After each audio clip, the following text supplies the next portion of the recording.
The QPR podcast is sponsored by Northwood Fresh Fruit, Flowers and Plants. Based outside Northwood train station, they'll supply everything you need in the way of fruit, flowers and plants daily. And if you're passing them at Northwood train station, pop in and say hello, because Kev, who runs it's a QPR fan. Tell him the QPR podcast sent you. QPR, QPR, Six-Park Rangers are on the up and up. QPR, QPR, now we're heading for European Cup. Right, hello and welcome to Open All Hours, a QPR podcast, which I am slowly screwing up badly. This is about take 532. Right, I'm joined by Paul Stokes from Q Magazine. Paul, how are you keeping? You alright? I'm well, thanks. How are you? I'm alright. I wish I had a voice like yours. Thank you. I've got a stupid accent, you haven't. Nice beard. Thank you. And actually, you've both got beards. And we're also joined by Mark O'Hearn. Sorry. Correct. Welcome to the podcast, by the way. It's your first time. It is, yeah. Thank you. Proud to be here. Great to meet more QPR fans. Do you listen to the podcast? Of course, yeah. Every week. Oh, brilliant. It's like when people meet you and you're a QPR fan, you go, that's the one. Yeah. You probably are the one. Right. So I didn't see, because I was at your mum's day, so I didn't see the Jimmy Floyd Hasselbaink press conference. So, Paul, I'm going to hand over to you to give me a brief and talk to everyone who has seen it, what you thought of it. Well, he did his sort of live stream podcast press conference for the broadcast media earlier today, which is Monday. I thought I was quite impressed. I met Jimmy Floyd Hasselbaink very briefly once at a gig, and this promoter was taking the mickey out of footballers roasting each other, and apparently they're quite good friends. But I was just looking, and he looked like a man who very much, you wouldn't want to go on the wrong side of. And really? In the press conference, he really came across, I felt, very determined. He's got that voice where you kind of go, yeah, he is. He's a man who means business. I wouldn't want to have, handballed it off the line and given Middlesbrough a win with him in charge, put it that way. And I thought his press conference was quite interesting. He's obviously clued up about the club. He seems to be a man who goes into the details of things. He was talking about, the QPR fans expect to see a certain kind of football, which is exciting, but they also want successful football. He wants to, what he was saying, he wanted to inject honesty, stability, and a bit of excitement back in the club, and how much it was a good fit, which I think it is. I mean, one of my friends, Ted, who I go to the games with, has always said QPR managers who've come in as big shots, like the Redknaps, the Hugheses, and they come in and it's like, hey, I'm at Rangers, yeah, it's a bit of money, I'm a great manager, never seem to prosper, whereas people who see Rangers, it's genuinely a step up, or they're, it's going to take them to the next level, whether they stay with us or not. I've done well. Terry Venables is a classic example of that. A manager came in, did really well, went to Barcelona, and I think Jimmy Floyd, I think, fits into that category where he's someone who you get in and go, this is a step up for him. He's unproven potentially at this level, but equally, he's played beyond it. He's not a big shot, but at the same time, he's got experience. It's not a total shot in the dark that perhaps we might have taken in the past, and it's not somebody coming in for a big payday. What I liked about him is that straight away he was more or less told not to mention Chelsea. Yeah, he was asked about Chelsea in the press conference, and Saleh said he has to hit the ground running, obviously, to win the fans over. Although he's, I think it's obviously, I don't think it's quite the issue. I think Paul Furlong has bashed that down. I remember when Paul Furlong signed for us properly, and everyone was going, they're booing him because he's ex-Chelsea, and I remember they're booing him because he's missing chances. And then the moment he started scoring the chances, everyone was like, who cares? And Chelsea, whatever. And I think it will be the same with Jimmy Floyd. If his first couple of games go bad, then the boos might be there. People go, it's because it's Chelsea. It's results ultimately. To be fair, he's not John Terry, and he's not in the same league as him. I would walk out if John Terry became manager. Well, he has played for other teams as well, which is good. All our favourites like Cardiff. And, moving on, we've been joined by a podcast regular who's happened to walk in and doesn't know what's going on, and I've got to brief him. Well, hello, Paul. How you doing? How's it going? It's not bad after 5 years. I've never been late for one before. I didn't say you were. My first time. No, everyone's entitled to be late for everything, including their own funerals. It's fine. How are you keeping? You look harassed. I'm very good. I just got off a train that was delayed, so I apologise. So, but you're holding the fort very well, Finney. It suits you. New headphones. It's good. I'm not interrupting. It hides my ridiculous ears. Mark, what's your thoughts on Jimmy Floyd? To be honest, when the name was first mooted, I wasn't particularly enthused. The Chelsea links were a part, I have to admit. But secondly, I probably quite lazily, I look at the Football League quite regularly for work, and quite lazily looked at what he'd done at Burton and kind of attributed it towards Gary Browett, the stable platform he'd built, as well as the Burton chairman and the way they run the club there. But pre-season, I spoke to a journalist who's involved at Burton, and quite regularly recently I've been talking to Burton fans about Jimmy as well, and they've spoken incredibly positively about him. And it's completely won me over. I mean, I have to admit, I wouldn't have minded Warnock staying on till the end of the season. Like, I think a lot of QPR fans were thinking that way, especially listening to last week's podcast. But now he's been appointed, going to put 100% faith and support behind him, and I think he's going to do, well, I hope he's going to do a good job. Just a little bit of background about him and what he does at Burton. He's very ambitious. They said when he arrived at the club, he knew all about Burton, knew all about League Two as well, which is quite surprising considering he's been playing the top levels throughout his career. I was a little bit concerned about his experience. I think he'd 1 year working in Belgium where he did a reasonable job, came to Burton, but he's passed every test he's been given with flying colours. I think they lost 3 games after he came in last year at Burton. Before he arrived, they'd lost 7 of their first 10.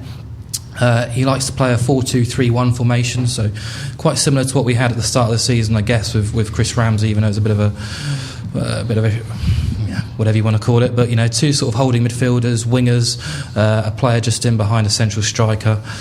So I can sort of see it working. He likes a defensive approach to games as well. He doesn't like conceding goals, hates losing matches.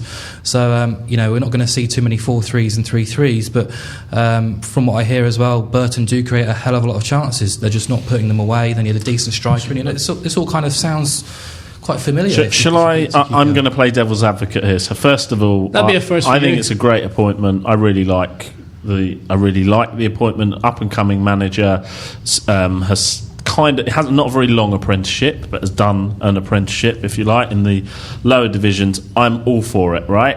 So forget that for a moment, because I'm just going to. I feel like I need to ask a couple of questions just to test it for everyone, right? Did he revolutionise Burton, or did he get into a very... And I'm not saying he didn't do a good job, I'm saying, did he revolutionise Burton in the same way he needs to revolutionise QPR? Burton's a well-run club, succession of good managers who did well there because the club's well set up. Same in a way with Swansea, notwithstanding Gary Monk's troubles at the moment. They are first and foremost a good club, which means any manager that goes there has half a chance of doing all right because the setup's right.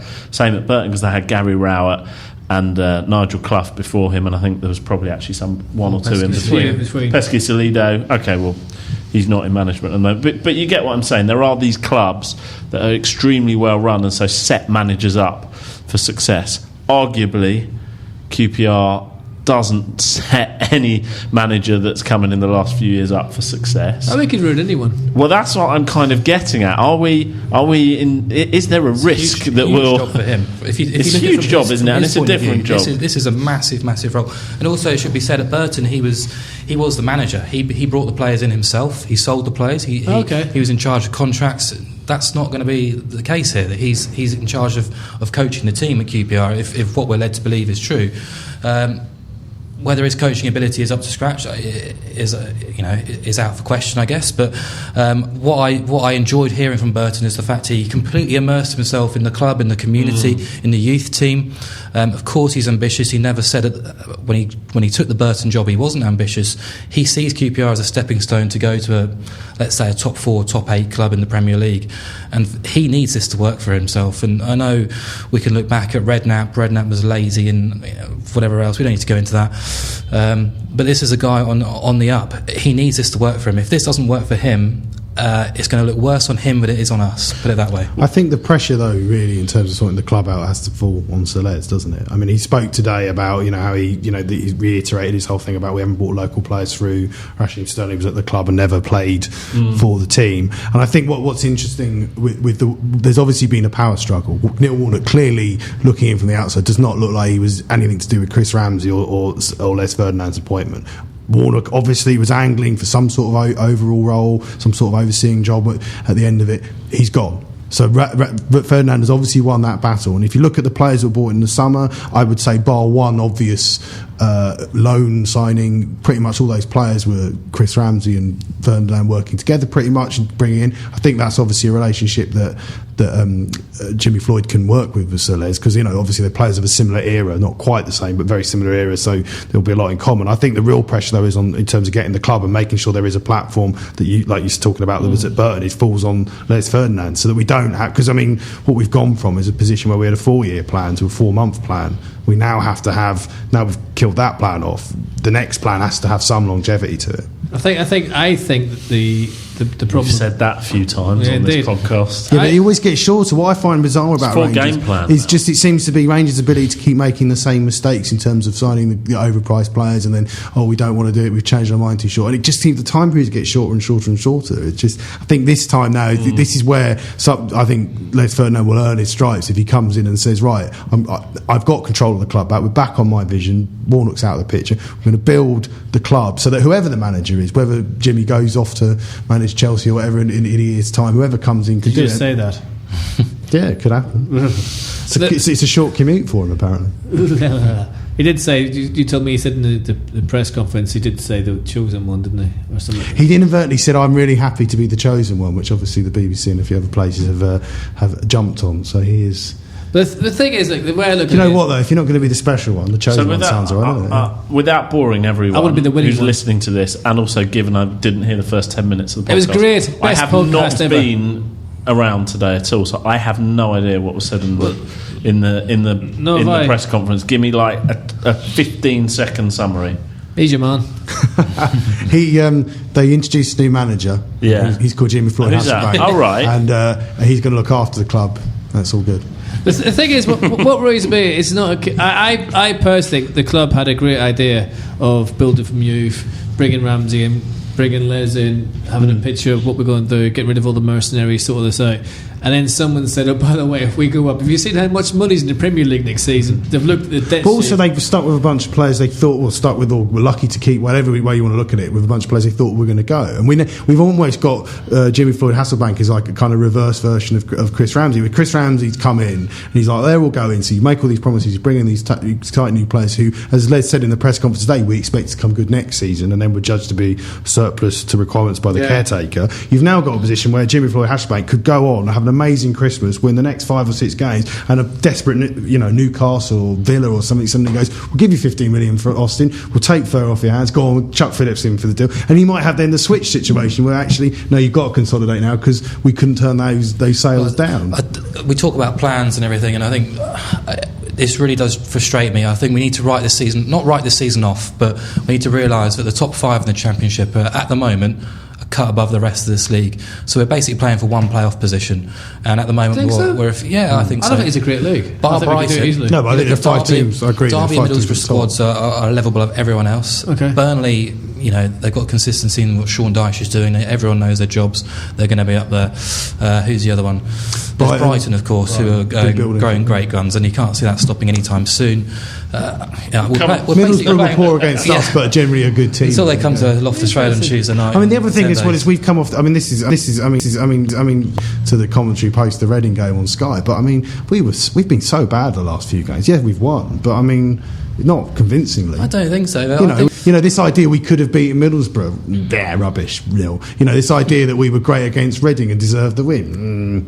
Goalkeeper did his Tommy Cooper impression and it missed it. But did you not think Reading kind of evened out Middlesbrough? Probably sort of but agreed. whatever. But we probably deserved a point from both games. This is a very sensible podcast. But Reading were there for the taking. Reading were one of the worst teams I've seen in a long time, particularly on telly with the replays making it look even worse. And we did not look a cut above that, and we certainly didn't look like a cut into the next level of Derbies and Brightons and the I heard someone say, can I reel off some stats? Just going back to Neil Warnock and what he's done, and we're talking about sort of Jimmy Floyd Hasselbaink not wanting to lose football matches. This sort of idea of a goal against, and you've got to score 2 goals to get 3 points. What Neil Warnock did, and this is not him solely on his own. This is from since Birmingham basically, when Warnock's on board, we were conceding 2 goals per game on average. before he arrived. Since he's arrived, we kept 5 clean sheets in 8 games. Before he arrived, we were conceding 4.73 shots on target per game. Since he's arrived, 1.75. Yeah.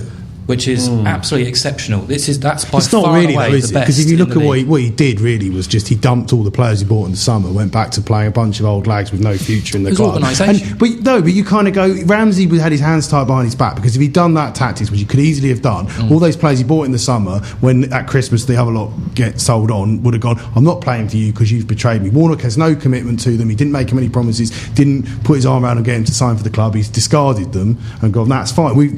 Jimmy Floyd Hasselbaink has got a club now where he's got to try and go, hang on, all you new guys who came this summer, you're really part of the plans, definitely proper, because I don't know who's going to be in January. I mean, Warnock was a massive short-term measure and massively in a short-term situation. He made QPR really boring to watch and really hard to beat. But he wanted the job though, so he did want the job. And Yeah, because he I was think good. if you try and take the QPR spectacles off, all of us, and look at it from the outside, we were hemorrhaging goals left, right, and centre.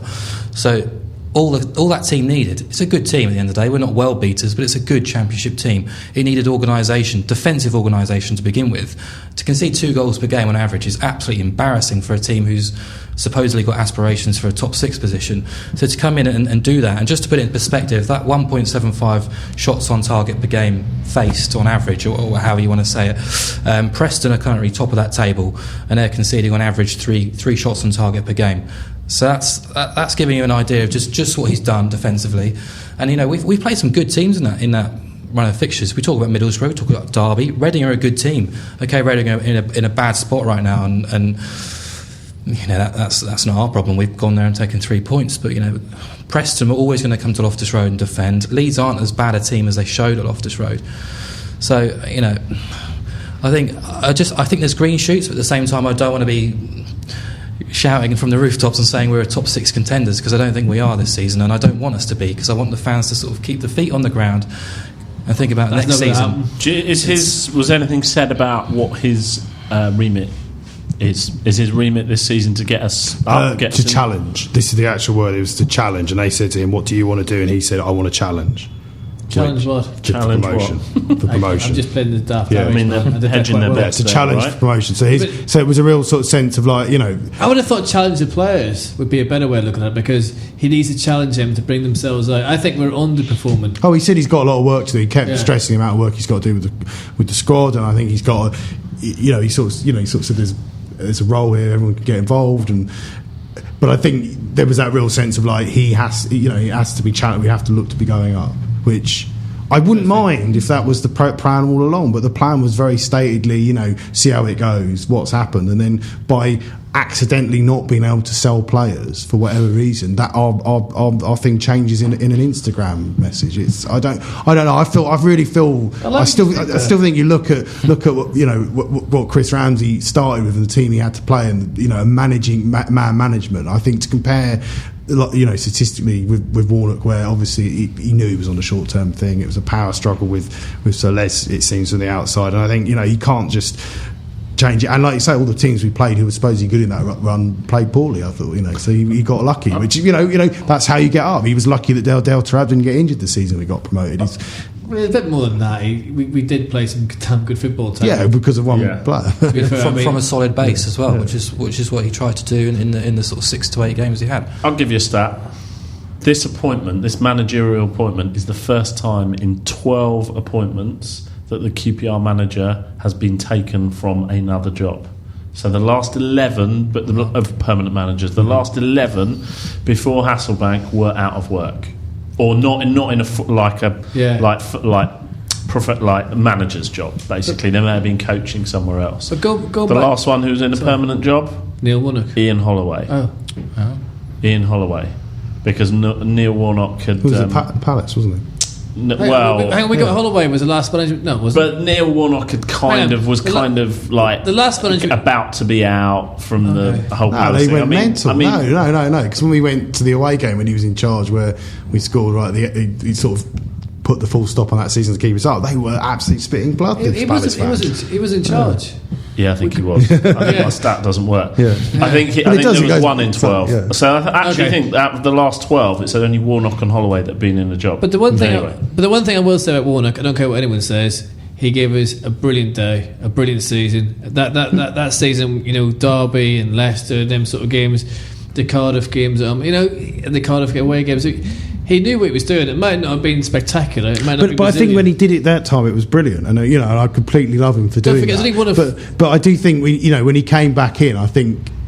From the moment it was announced, he was up there on the telephone, wouldn't have and the waited, quotes you were reading about are like, I have my say, the Neil has his say. It just was immediately like chaos again, and it's not necessarily Neil's fault that somebody said to him, "Do you want to come in?" But equally, it's. But to be fair, Paul, we did something really outrageous. We actually won an away game under him as well, and we didn't look like we were going to win a home game. Never mind we won game. an away game by goalkeeping error. We won one though. I mean, I think he came in. He left. He done a decent enough job. He stabilised it, as you said. He sorted the defence out, and at least he gave something to build on.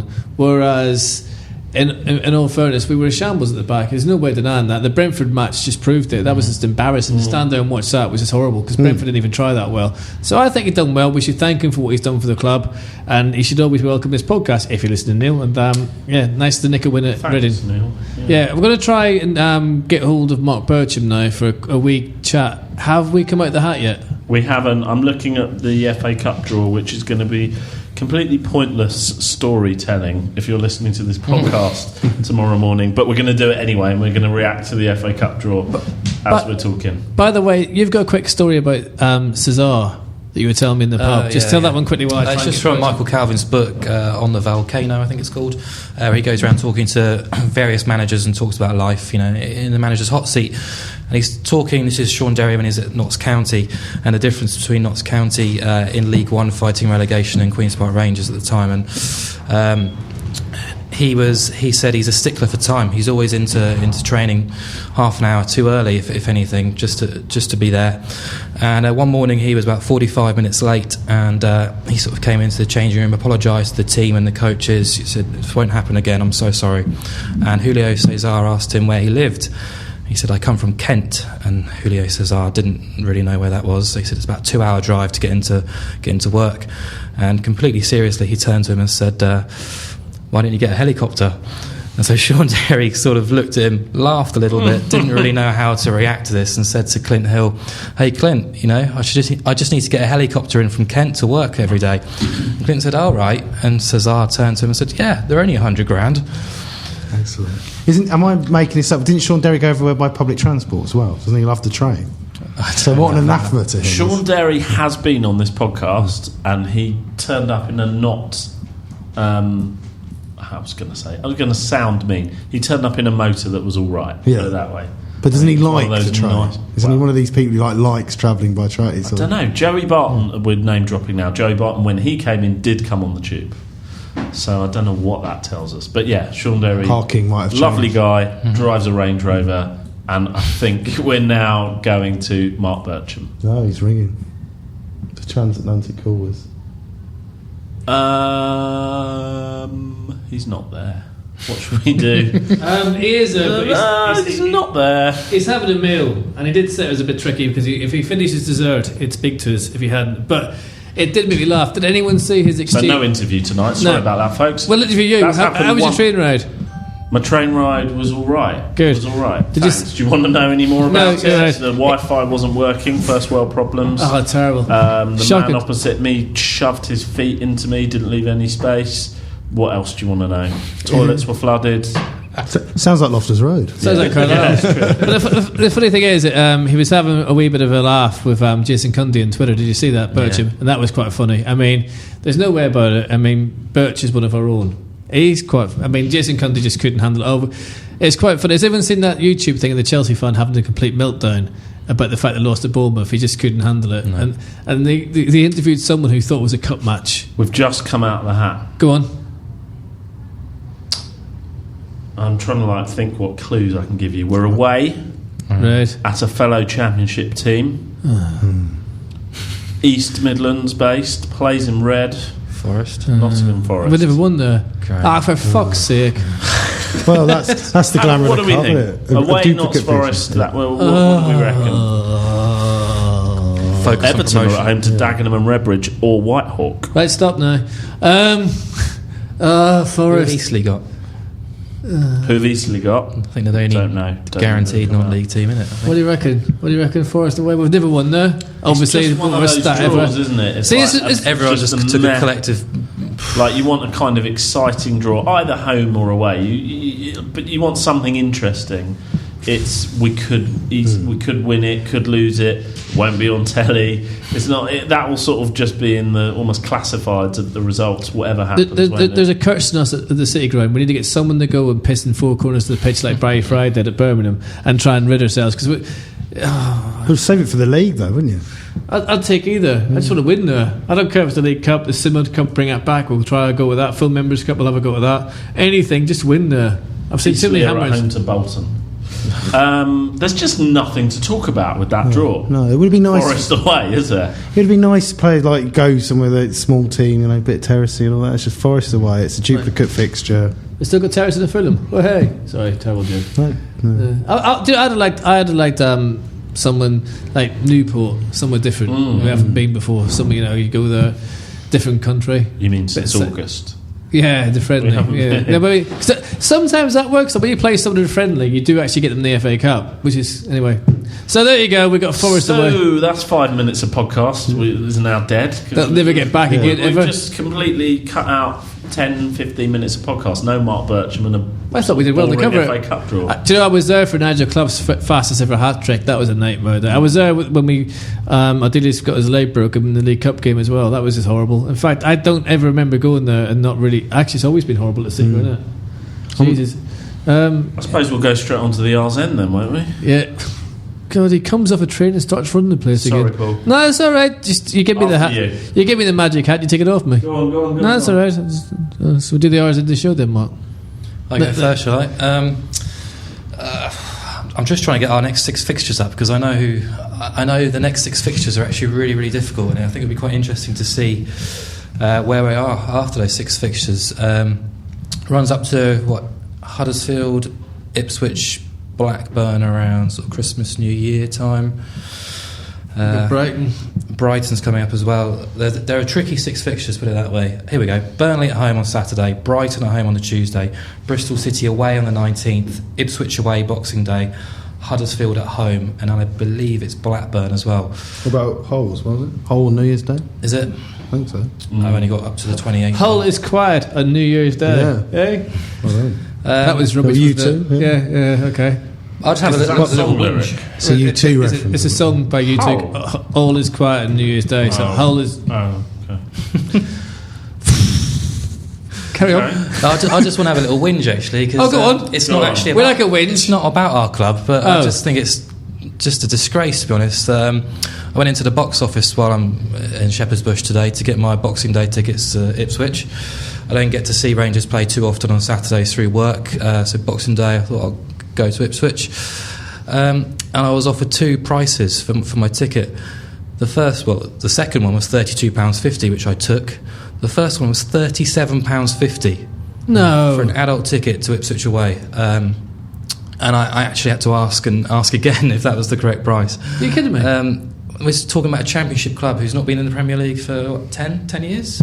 Might not be that long, but yeah. At least Dick took more a mask. And I thought we paid quite a lot of money to go That's see a lot of money. QPR play. £37.50. So yeah, 65 quid for 2 tickets. Well, let's hope we stuff them. David. My R's End is. I'm looking for it. Do yours first. Paul. Not me, talking to myself. The other Paul. Don't you find Paul's a really boring name? I always get called Stokesy, so. I hate my name. I always get called Finney or something begins to That's- C. it's a real We'll go dodge, but this is not interesting to people. Not No, Paul. no. But Paul is a boring name. What would you like me to talk about? Well, the R's End is when you normally have something you want to get off your chest. Oh, okay. Yeah. Well, I've got. You've been some- on enough times, No, mate. I've got something on my chest which is quite sort of annoying, but I don't know if I should. Basically, I've got a one-man complaint against. No, go on. How I wanna hear this. How irritating the club shop is. Oh, go on. So I bought a shirt for a friend for a birthday. I paid full price on a Monday. 3 days late. Well, no, sorry, 3 days. Just over 24 hours later, I get an email saying you can get 20% off this shirt if you buy it on the next 3 days. So I just thought, well, that's ridiculous, because to me there always feels there's an inbuilt sort of understanding that if you buy a shirt in the first half of the season, it's never going to be discounted. That's why you're paying stupid money for leisure wear effectively, because you're not going to play for the club. So then you go, okay, that's fine. So just send an email, go, I think that's a little bit off. I bought this 24 hours ago, and now you're telling me if I'd waited a week, I could have got it. And I got this really patronising email back, big shops don't do it, their staff are told not to tell. And I was like, well, A, that's not true, because I was on the Marks & Spencer's website the week before buying Christmas presents, knowing what the Black Friday deals were a week in advance. But secondly, does not the club shop have a duty of care to supporters, to A, not make them feel like there's a bad taste in their mouth when they come out of there?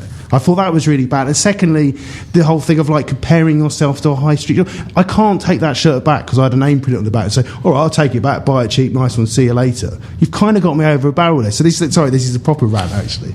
And I actually think, over the years, I've had nothing but bad experiences going in that shop. It's a horrible shop. Anyone who's on the window invariably gets dropped and has a really bad season. And I remember once going in there and there was some guy, I don't know who he was, he had his phone out and he went to the shop in front of customers, and I was cringing, going, right, you all better smile now, I can watch you on my phone on the cameras. I was like, what is this, a Dickensian workhouse? And I actually think it's not a nice place, and the club should do something about it. And also, Blue Friday, Black Friday deals, if you're going to rip your fans off, don't do it in a faddish, stupid fashion like that. Let's have a deal on the first day of the season, let's cap the price of shirts, let's keep them cheap if you're going to do that. Not this, we want to jump on the bandwagon because Twitter's going mad about Black Friday. So that is my RZN, which I was holding back from. But I understand this whole cannibalising. They don't want to cannibalise their business by saying it in the front. They just did, because I'm never buying a shirt from them again. It's best one. You will. No, I won't, because I'm still reeling from when you said you'll never play for the club, and you looked at all of us and you just a clean sweep,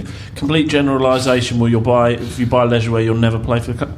What do you mean? If you purchase a shirt, what are you saying? If you purchase a shirt in there and you're selected for the club, no. If you let me qualify what I'm saying. If you purchase a shirt in the club and then you happen to be called up for the club, they will give you a free shirt on the day of the match. So you won't be using that particular shirt. That is leisure wear. To be fair, Stokesy, what I want to know is why are you buying a shirt without hoops? Get a retro shirt. They got hoops on them. I know. I bought the Menace one because I thought. Oh, okay, at least offensive. Yeah. All right. I'll jump in with mine. It's actually not very interesting. It can't be any worse than that. Yeah. It's actually not. So, and also, just I did email the club to complain. I've not yet to hear back, so thanks for that. Customer services. Got a feeling you might know. I know we need to be quick, so all I'll say is I know we've been offered a discount for our listeners by the guys at Art of Football. They're the ones, do you remember the Bobby Zamora prints and all that? They've said if anybody goes on their sites and uses our code, which is QPRPod, they can get a 10% discount on their Christmas presents. That's it. Really? That's all I have to say. Yeah. Mate, go on. So go on, Art of Football. They did the Trevor Sinclair one as well. Yeah, which is excellent. Yeah, there's all sorts of QPR stuff. So go on there. QPRPod is a discount code for 10% off. Excellent. I wonder if they've got one of Bob Malcolm playing. Probably not. Anyway. Sold out, mate. Really? I suppose so. My hours into the show, I want to make 2 quick points. One is please have a look out for the Stamboul's competition that we're doing. It's on IndyR's front page. It's also on the pod Twitter feed and everything else. Please, if you can, help Stan in any way you can. £3, £5, whatever. Just help the man out. Throw it in there. Oh yeah, it is £5. Yeah. I do that. It doesn't matter. Win a signed shirt, books, a couple of other prizes. It's on the homepage. Well, basically, if you give any, start from 5 and you work your way up, is what I say. My second point is good luck, Jimmy Floyd Hasselbaink, on Saturday, because we're all behind you. We need this club to go forward, and we need to dream again. So please start the dreaming. Thanks for listening, by the way. The QPR podcast is a West 12 Media and Burble Media production. The QPR podcast is sponsored by Northwood Fresh Fruit, Flowers and Plants. Based outside Northwood train station, they'll supply everything you need in the way of fruit, flowers and plants daily. And if you're passing them at Northwood train station, pop in and say hello, because Kev, who runs it's a QPR fan. Tell him the QPR podcast sent you. QPR, Twin Rangers are on the up and up. QPR,